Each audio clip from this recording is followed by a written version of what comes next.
할렐루야. 네, 오늘도 주님 앞에 나오신 모든 성도님들의 삶 가운데 주님이 주시는 놀라운 복이 있기를 주님의 이름을 간절히 소원합니다. 우리 옆에 계신 분들과도 함께 축복의 인사를 나눴으면 좋겠습니다. 하나님의 복이 있기 원합니다. 이렇게 인사하겠습니다.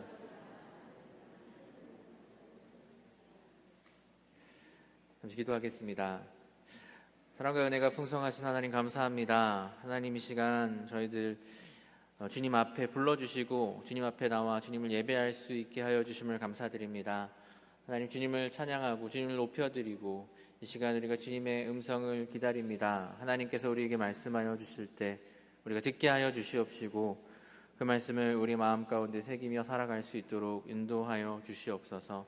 부족한 종 주님의 십자가 뒤에 가려주시고 주님의 말씀만 선포되는 시간 될 수 있도록 인도하여 주시옵소서. 감사드리며 예수님의 이름으로 기도합니다. 아멘. 오늘 우리에게 주시는 하나님의 말씀은 누가복음 14장 16절부터 24절까지의 말씀입니다. 누가복음 14장 16절부터 24절까지의 말씀입니다.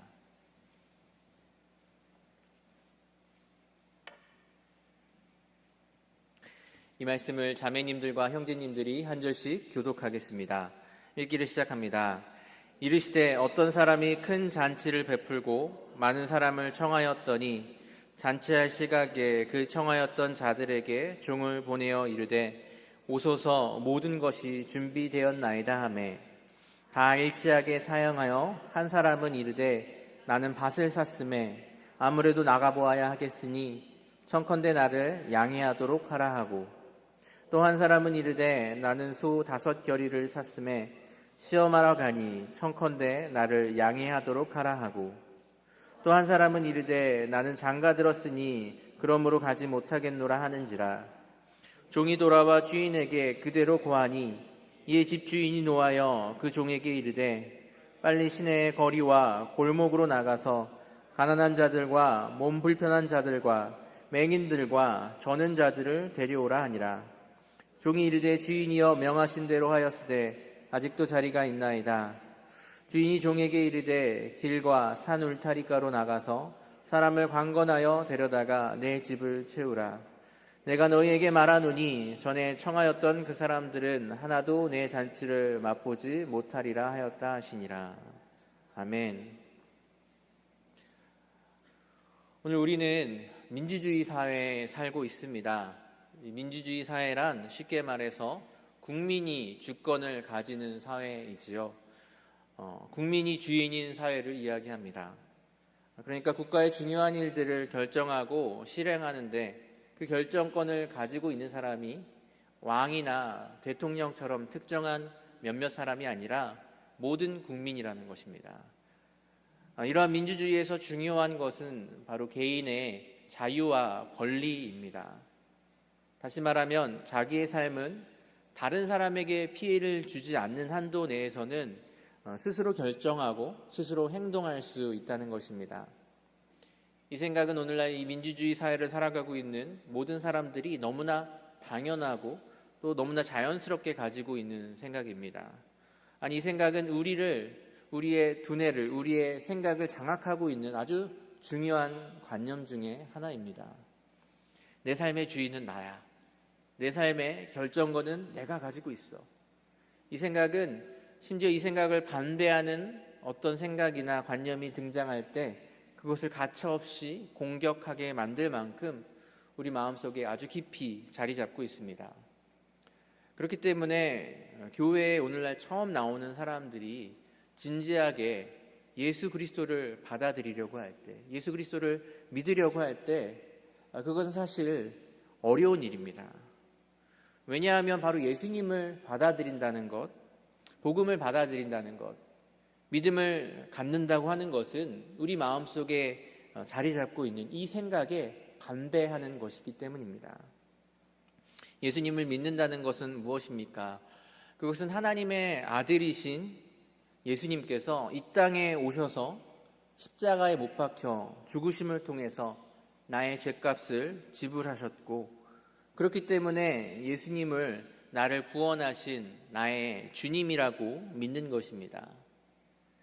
예수님이 나의 주님, 다시 말하면 주인님이시기 때문에 더 이상 나의 삶의 주인은 내가 아니라 예수님이고, 나의 삶의 결정권은 내가 가지고 있는 것이 아니라 예수님이 가지고 있다는 것을 인정하는 것이 바로 예수님을 믿는다, 예수 그리스도를 믿는다라는 말입니다.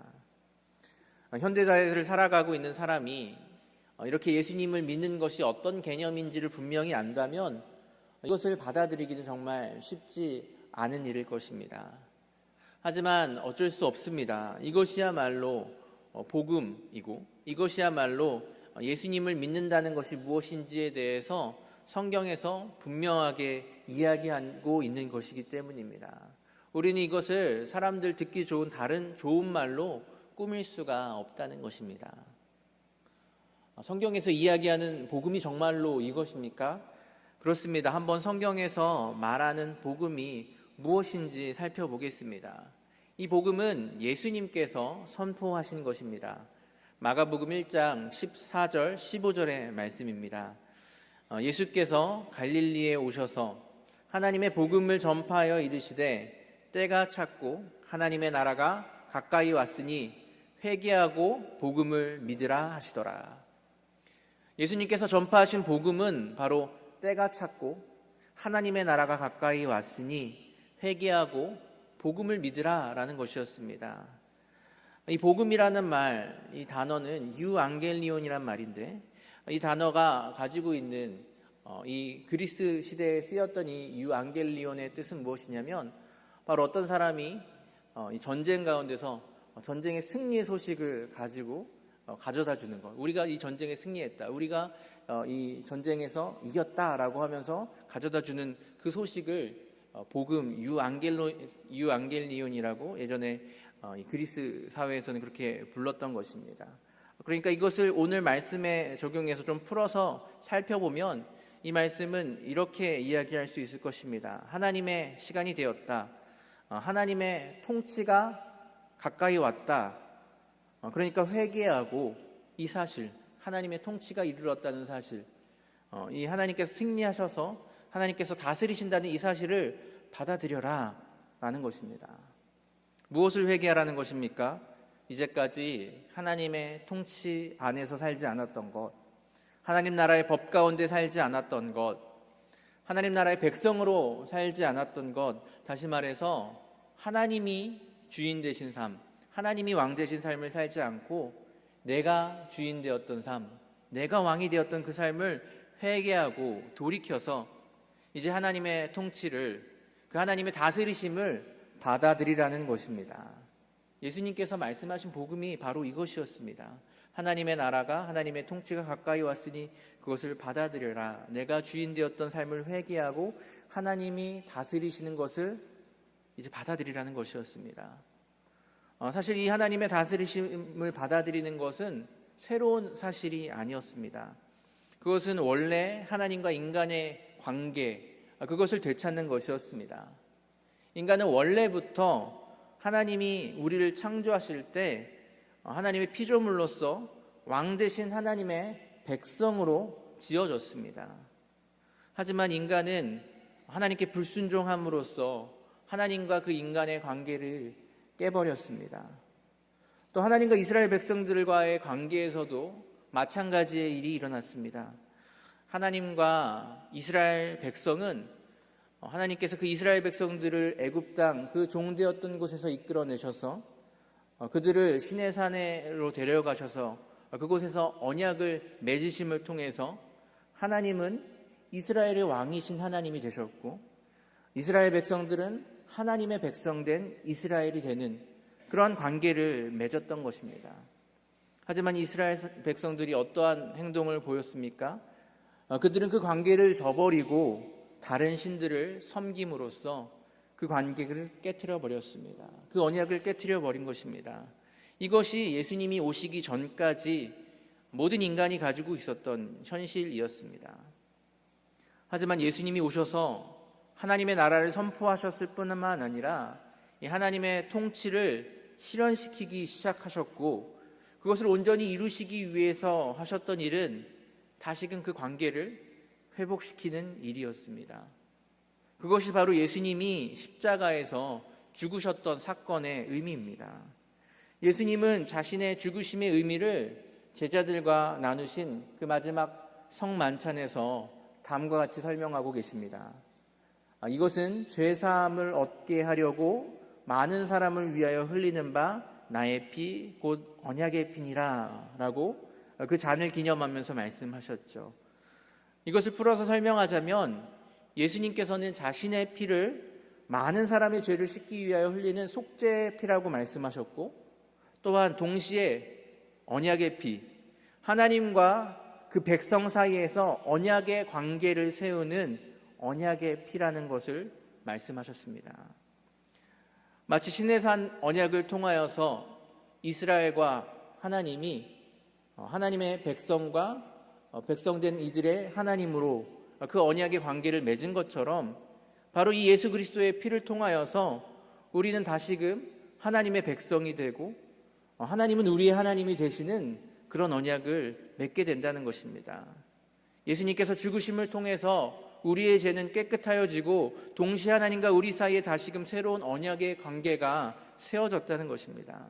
이제 다시 우리는 하나님의 백성이 되었고 또 하나님은 우리의 하나님이 되셨다는 것입니다. 이것이 복음입니다. 그리고 복음을 믿는다는 것은 이 하나님의 통치가, 하나님의 다스리심이 예수님의 죽으심과 부활을 통해 이루어졌다는 사실을 믿고 그 복음에 응답하여서 바로 하나님과 회복된 관계 속에서 하나님의 다스리심을 받는 삶, 하나님의 백성된 삶을 살아가는 것을 말합니다. 그렇기 때문에 이 믿음을 가지고 사는 삶, 하나님의 다스리심을 받는 삶, 하나님께 순종하는 삶, 그것이 바로 믿음을 가지고 사는 삶이라고 할 수 있다는 것입니다. 복음을 믿는다는 것과 복음을 살아간다는 것, 복음에 순종한다는 것, 그것은 결코 분리시켜서 생각할 수가 없는 것입니다. 우리가 생각했을 때 믿음은 필수지만 순종은 선택이라고 그렇게 생각할 수가 없다는 것입니다. 아니, 애초부터 결코 이것을 분리시켜서 생각해서는 두 가지를 이렇게 따로 생각해서는 안 되는 것입니다. 지금까지 바로 이 순종에 대한 이야기를 하기 위해서 먼 길을 돌아왔습니다. 다시 한번 말씀을 드리겠습니다. 믿음과 순종은 결코 분리시켜서 생각할 수 없습니다. 복음을 믿기만 하고 복음에 순종하지 않는 삶은 있을 수가 없다는 것입니다. 우리가 오늘 읽은 본문 말씀 가운데서도 예수님은 이러한 복음에 대해서, 하나님의 나라에 대해서, 그리고 믿음과 순종의 그 상관관계에 대해서 말씀하고 계십니다. 오늘 본문 말씀이 하나님 나라의 복음과 관련된 말씀이라는 것을 우리는 어떻게 알 수 있습니까? 바로 오늘 우리가 읽은 본문 앞에 나오는 구절을 읽으면 우리가 이것을 확인할 수 있습니다. 15절 말씀입니다. 함께 먹는 사람 중에 하나가 이 말을 듣고 이르되 무릇 하나님의 나라에서 떡을 먹는 자는 복되도다 하니. 예수님께서 오늘 본문 말씀을, 오늘 본문의 비유를 말씀하신 이유는 예수님과 함께 식사를 하고 있던 그 사람 중에 하나가 갑자기 하나님 나라에서 떡을 먹는 자가 복됩니다 라는 이런 말을 하였기 때문입니다. 예수님은 바로 이 하나님의 나라에서 떡을 먹는 사람, 이 사람이 어떤 사람인지, 하나님 나라에 있는 사람, 하나님의 통치를 받는 사람이 어떤 사람인지를 알려주시기 위해서 이 말씀을 시작하신 것입니다. 예수님은 오늘 본문의 비유를 통해서 하나님의 나라를 어떤 사람이 베푼 큰 잔치로 비유하고 계십니다. 이 사람은 이 큰 잔치를 베풀고 많은 사람들을 초청했습니다. 이와 마찬가지로 하나님께서는 하나님 나라에 많은 사람을 초청하셨죠. 하나님 나라로 들어오라고 하신 초청이 있었습니다. 이 초청은 많은 사람들에게 오래전부터 전하여졌던 것입니다. 바로 구약시대의 율법과 선지자들을 통해서 이스라엘 백성들에게 그 초청을 전하셨던 것입니다. 그리고 이제 잔치할 시각이 되어서, 잔치의 시각이 가까워와서 하나님의 나라가 가까워 왔을 때 이 사람은 다시 종을 보내서 그가 청하였던 그 사람들을 부릅니다. 모든 것이 준비되었습니다. 이제 잔치가 시작되려고 합니다. 이제 오십시오라고 부르고 있는 것입니다. 그 부름은 마치 세례 요한이나 예수님께서 외치셨던 회개하라 천국이 가까이 와도 같은 것이라고 할 수 있겠죠. 하지만 이 원래 초청을 받았던 사람들, 그 사람들은 이 초청에 응하지 않았습니다. 회개하고 복음을 믿으라는 이 초청에 대해서 하나님 나라의 통치를 받으며 하나님 나라의 다스림을 받으며 살라는 이 초청에 대해서 원래 초청을 받았던 그 사람들, 구약 성경을 받았던 그 사람들, 모세의 율법을 통해 선지자들을 통해서 하나님의 말씀을 받았던 그 사람들이 이 초청을 받아들이고 이 초청에 순종하지 않았다는 것입니다. 많은 유대인들은 오히려 예수님을 받아들이지 않았고 예수님이 전하신 그 하나님 나라의 복음을 받아들이지 않았습니다. 하나님 나라의 삶을 살려고 생각하지 않았습니다. 순종하지 않았습니다. 이들이 부름에 순종하지 않았던 이유가 무엇입니까? 오늘 본문에서 순종하지 않았던 이유로 나오고 있는 그것들은 무엇입니까? 그 이유들을 살펴보면 그 이유들이 전혀 허무맹랑하다거나 아니면 이해 못할 만한 이유라든가 아니면 이 이유가 정말 나쁜 이유, 다시 말하면 우리가 이건 좀 잘못된 죄 아닌가라고 생각할 만한 그런 이유들이 아니라는 것을 볼 수 있습니다. 그것은 오히려 그럴 만한 이유, 우리가 들었다면 그래 그런 이유라면 못 올 수도 있겠네 라고 그런 생각이 드는 이유입니다. 밭을 사서 나가보아야 한다. 소 5겨리를 샀으니까 좀 시험해 봐야겠다. 내가 장가를 들어서 가지 못하겠다. 얼마나 그럴듯한 이유입니까? 그들은 무슨 도둑질을 하기 위해서 아니면 강도짓을 하기 위해서 나쁜 짓을 모의하기 위해서 이 초청을 거부하고 이 초청에 불응하고 불순종하는 것이 아니었습니다. 그들이 취했던 행동이 윤리적으로 나쁜 일이었기 때문에 이것이 잘못된 것이 아니라 그들이 했던 행동이 불순종이었기 때문에 이것이 잘못된 것이었단 말입니다. 이 중요한 초청에 불순종했던 그것이 그들의 문제였습니다. 그들의 결말은 무엇입니까? 21절 말씀에선 먼저 주인이 그들에게 노하였다고 말합니다. 그리고 24절에서 주인은 다음과 같이 이야기합니다. 내가 너희에게 말하노니 전에 청하였던 그 사람들은 하나도 내 잔치를 맛보지 못하리라 하였다 하시니라. 그들은 결국 그 잔치를 맛보지 못하게 되었습니다. 하나님 나라를 맛보지 못하게 된다는 것입니다. 이것은 어떻게 보면 너무나 당연한 결과입니다. 하나님 나라에 대한 초대에 순종하지 않으면 하나님 나라를 맛보지 못하게 됩니다. 하나님 나라로 들어오라고 예수님은 우리를 초청하셨습니다. 그 초청은 하나님의 다스리심을 받으라는 초청, 하나님의 통치 안에 살라는 초청이었습니다. 그 초청에 순종하는 사람, 그래서 하나님의 통치를 받는 사람, 하나님의 다스리심을 받는 사람이 하나님 나라로 들어가는 사람, 하나님 나라에서 살아가는 사람입니다. 하나님 나라는 어떤 지역적인 개념보다는 바로 이 하나님의 다스리심, 통치의 개념이 더 크기 때문입니다. 하지만 그 초청에 불순종하는 사람, 그 사람은 하나님 나라에 들어가지 못하는 사람, 하나님 나라에서 살지 못하는 사람, 하나님 나라의 통치 다스리심을 받지 못하는 사람입니다.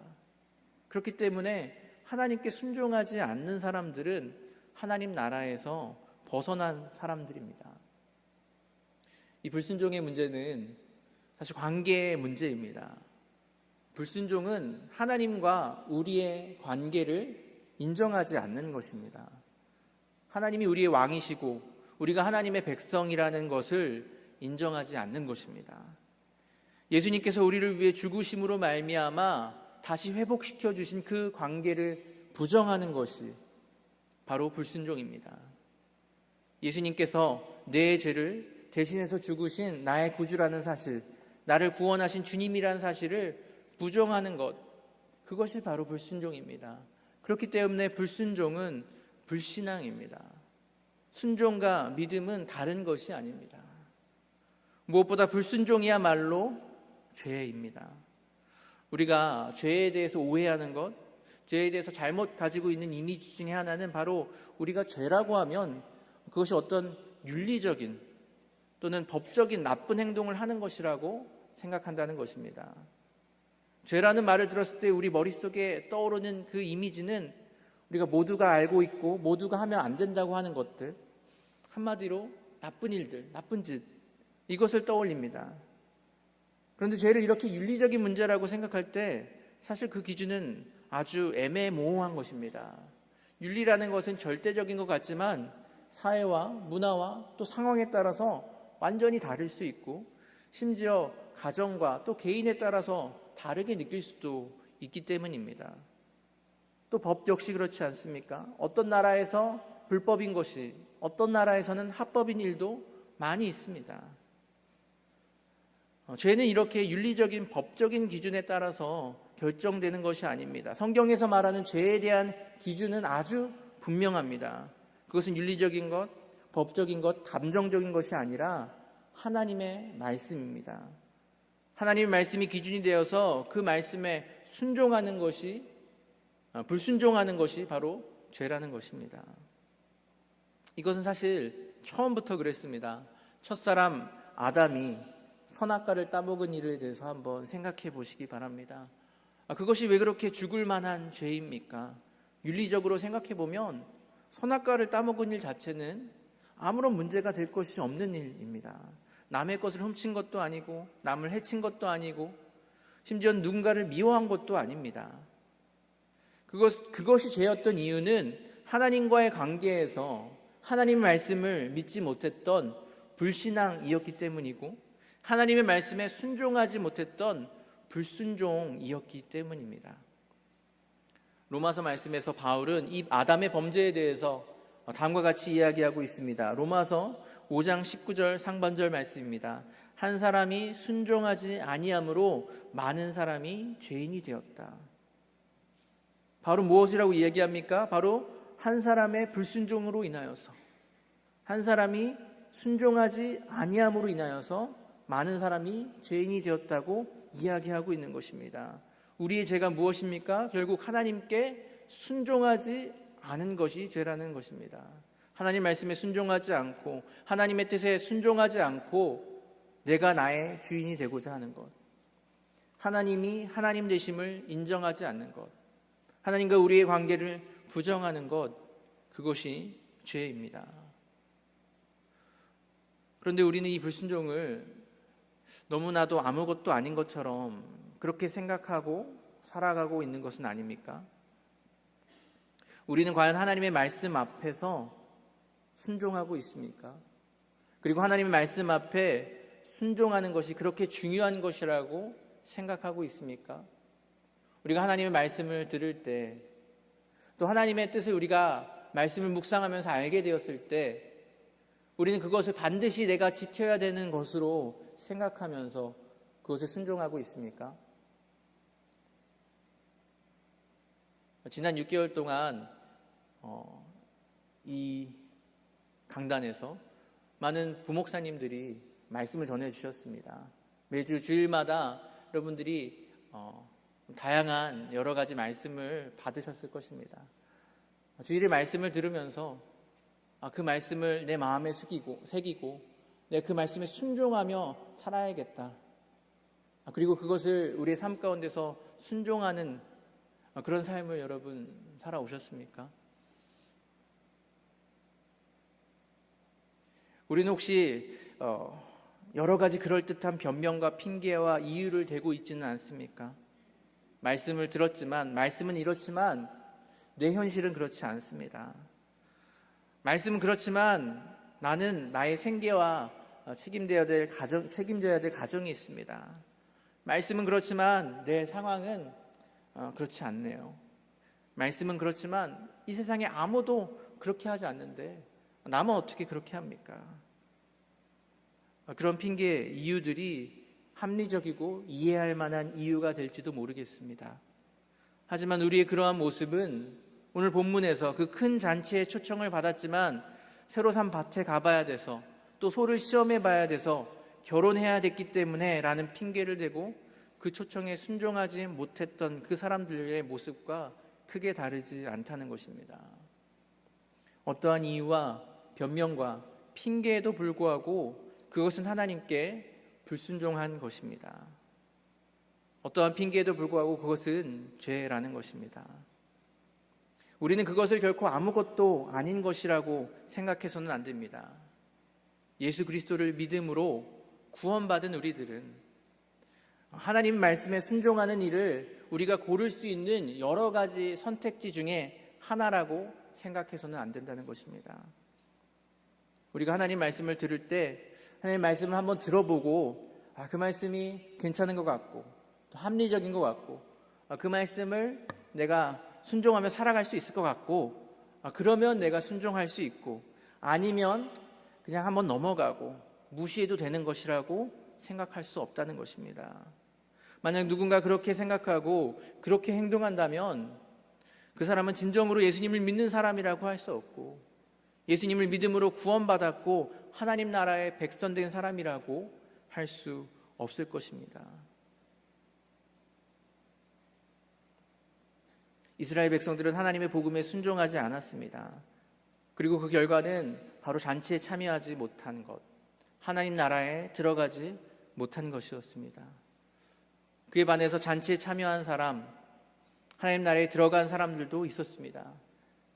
그들은 시내의 거리와 골목에 있던 가난한 자들과 몸 불편한 자들과 맹인들과 저는 자들이었습니다. 길과 산 울타리에 가해 있었던 사람들이었습니다. 이들은 원래 초청을 받았던 그 사람들보다 조금이라도 나은 점이 있었던 사람들입니까? 아닙니다. 오히려 이들은 그들보다 더 못한 이들이었습니다. 초청을 받을 만한 어떤 좋은 점이 있었던 사람들이 아니었습니다. 오히려 초청받지 못할 만한 이유가 많았던 사람들입니다. 하지만 이들이 초청을 받아서 큰 잔치에 참여할 수 있게 된 이유, 하나님 나라에 들어갈 수 있게 된 이유는 바로 그 초청에 응하였기 때문입니다. 그 초청에 순종하였기 때문입니다. 그 초청에 순종하여서 다른 것은 일단 내려놓고 종을 따라서 잔치에 들어왔기 때문입니다. 순종하였기 때문에 하나님의 나라를 맛본 것입니다. 이것이 놀라운 순종의 결과입니다. 순종의 열매입니다. 순종하는 자가 경험하게 될 복입니다. 저와 여러분 모두 이 복을 누리실 수 있기를 주님의 이름으로 소원합니다. 결론을 말씀드리겠습니다. 여러분 지금까지 말씀을 6개월 동안 들었지만 순종하지 못한 것 있다고 해도 여러분 아무 걱정할 필요 없습니다. 오늘부터 그리고 다음 주부터 또 듣는 말씀에 순종하면 됩니다. 다음 주부터 우리 김도환 목사님이 돌아오셔서 더 좋은 말씀 주실 것입니다. 그 말씀 가운데 순종하면 됩니다. 그런데 이 말씀을 들은 후에도 여전히 우리에게 순종하지 못하는 한 가지 핑계가 남아 있습니다. 순종하고 싶으나 순종할 수 있는 능력이 나에게 없다는 것입니다. 그렇지 않습니까? 우리는 하나님의 말씀에 순종할 수 있는 능력이 없습니다. 그런 우리가 어떻게 순종할 수 있겠습니까? 우리가 순종할 수 있는 유일한 방법, 그것은 완전한 순종을 이루신 예수님을 통해서만 순종할 수 있습니다. 빌립보서 2장 5절에서 8절의 말씀입니다. 너희 안에 이 마음을 품으라. 그리스도 예수의 마음이니 그는 근본 하나님의 본체시나 하나님과 동등됨을 취할 것으로 여기지 아니하시고 오히려 자기를 비워 종의 형체를 가지사 사람들과 같이 되셨고 사람의 모양으로 나타나사 자기를 낮추시고 죽기까지 복종하셨으니 곧 십자가에서 죽으심이라. 예수님의 마음을 품으라고 이야기하고 있습니다. 그 예수님의 마음은 무엇입니까? 바로 하나님께 죽기까지 복종하신, 끝까지 순종하신 그 마음입니다.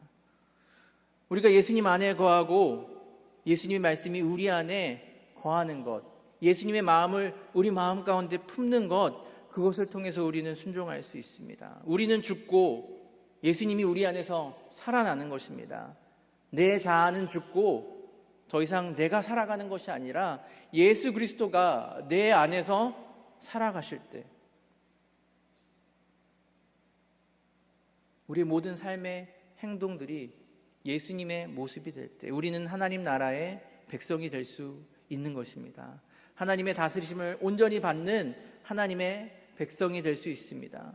하나님의 통치에 순종하는 하나님 나라의 백성들로 살아갈 수 있습니다. 하나님 나라에 들어갈 수 있습니다. 하나님 나라 가운데 그 하나님 나라를 누리며 살아갈 수 있게 되는 것입니다. 이 예수님의 마음을 품고 삶 속에서 작은 예수로 살아감으로써 우리는 죽고 오직 예수만 우리 안에서 살아남으로 말미암아 이 온전한 순종을 이룰 수 있는, 하나님의 통치를 누릴 수 있는 저와 여러분 되실 수 있기를 주님의 이름으로 간절히 소원합니다.